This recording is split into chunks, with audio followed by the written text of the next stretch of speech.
Bonjour à tous et à toutes et bienvenue pour cette nouvelle série de vidéos. Aujourd'hui nous allons voir qu'est-ce que c'est le chaos destruction. C'est un système qu'Epic Games a mis en place qui permet de détruire dynamiquement des objets qui ont le comportement avec la physique d'activer. Le célèbre jeu The Finals utilise ce système à grande échelle où on peut dynamiquement détruire des bâtiments en entier, répliquer en multijoueur. Nous allons voir comment l'utiliser rapidement et efficacement sur nos projets. Alors c'est parti et nous voici sur Unreal Engine. Alors du coup, je suis parti sur le First Person Template comme vous pouvez voir.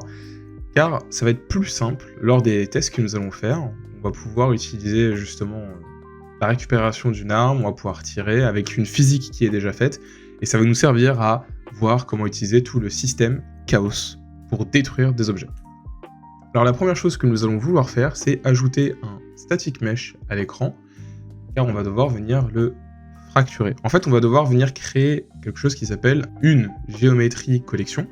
C'est ce qui va nous permettre de briser notre mesh en plusieurs parties, donc le fracturer. On peut définir plus ou moins tous les éléments qui vont être fracturés, on va pouvoir regarder comment on les fracture, comment ça se passe. Donc la première chose qu'on va faire, comme on a dit, c'est on va poser un static mesh. Je vais venir prendre ce cube, et en haut à gauche, en dessous du nom de notre map, nous avons le sélection mode. Je vais pouvoir venir cliquer dessus et aller sur fracture. Et c'est ici que nous allons avoir toute la partie où nous allons pouvoir créer notre géométrie collection. La première chose à faire, c'est cliquer sur New. Comme ça l'indique, ça va pouvoir générer une nouvelle géométrie collection à partir de ce static mesh. On peut cliquer sur New, il va nous demander où on souhaite le sauvegarder. Moi, je souhaite le sauvegarder, je vais créer un nouveau dossier. Donc, je vais à Content, je vais créer ma géométrie collection. Et je vais mettre à la racine, ça sera très bien. On va l'appeler my... c'est gc underscore, on va appeler cube, c'est très bien. Et je peux créer. Et là, comme on peut voir maintenant, j'ai un cube qui a un petit damier qui est venu sur lui, et je peux voir que maintenant, on est bien en train d'éditer mon gc underscore cube. Donc on est bien en train d'éditer ma nouvelle géométrie collection, et maintenant ce qui est très sympa, c'est que je vais pouvoir venir dans la fenêtre encore une fois à gauche, nous avons ici la partie fracture. Et je peux venir par exemple cliquer sur Uniform, qui va venir fracturer un peu notre objet, agrandir un peu, je vais essayer de réduire les fenêtres pour qu'on puisse bien voir. Donc on peut changer un peu tous les paramètres qui nous intéressent, mais venons juste cliquer sur fracture pour voir un peu ce qui se passe. On peut voir qu'il y a plusieurs levels ici avec plusieurs os, entre guillemets, plusieurs fractures, et je peux venir jouer avec le Explode Amount pour voir un peu comment on ressemble. Pour celles et ceux qui ont joué à The Finals, un jeu récent FPS Battle Royale qui est sorti récemment, en fait c'est ce système qu'ils utilisent, le jeu a été développé sur Unreal Engine. On peut voir ici, dans la fracture hiérarchie, on peut voir toutes les parties de mon cube et je peux venir sélectionner chacune des parties. Je peux venir un peu voir, modifier si ça nous intéresse. Je peux augmenter ou réduire le nombre d'os entre guillemets que ça va créer.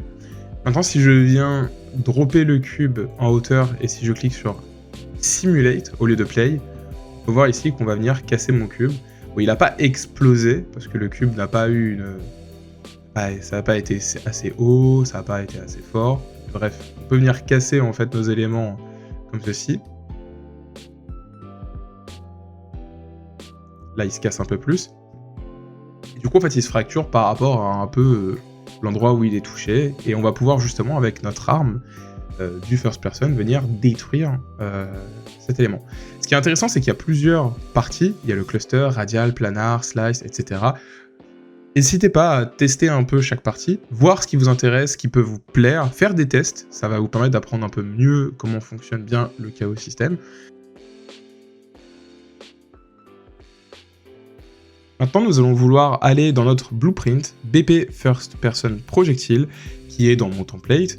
On peut l'ouvrir, et à l'intérieur du Event Hit, on va pouvoir, quand on va toucher quelque chose, c'est là où normalement c'est censé ajouter une impulsion à la location, c'est censé détruire un acteur. Nous, ce qu'on va pouvoir faire, c'est, entre guillemets, on va pouvoir tout supprimer, comme ceci, sauf l'Event Hit, et à la place, nous allons venir faire un Spawn Actor from Class. L'acteur que nous allons spawn, c'est un Master Field. FS underscore Master Field. Le Master Field, c'est ce qui nous permet de détruire un élément dynamiquement.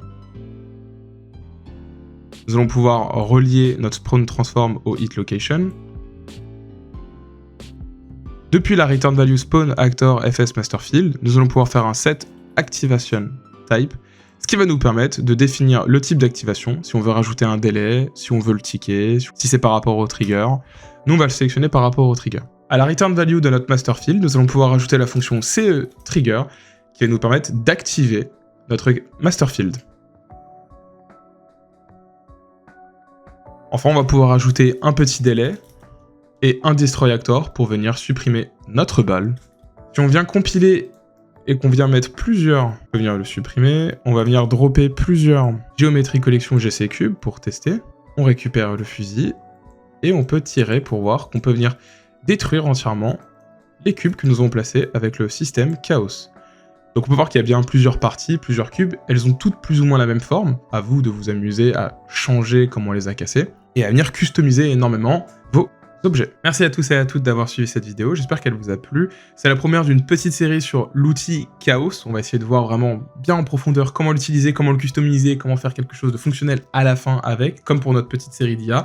La série sera pas très longue, probablement 2, 3, 4 vidéos, pas plus. Elle va vous permettre de voir en surface comment utiliser correctement cet outil qui est super cool du Chaos Destruction. N'hésitez pas à rejoindre le Discord, c'est là-bas où je peux vous aider lorsque vous avez des problèmes par rapport aux vidéos, ou s'il y a un sujet que vous souhaitez que je traite en vidéo. Je vous dis à bientôt pour la prochaine vidéo. Ciao tout le monde.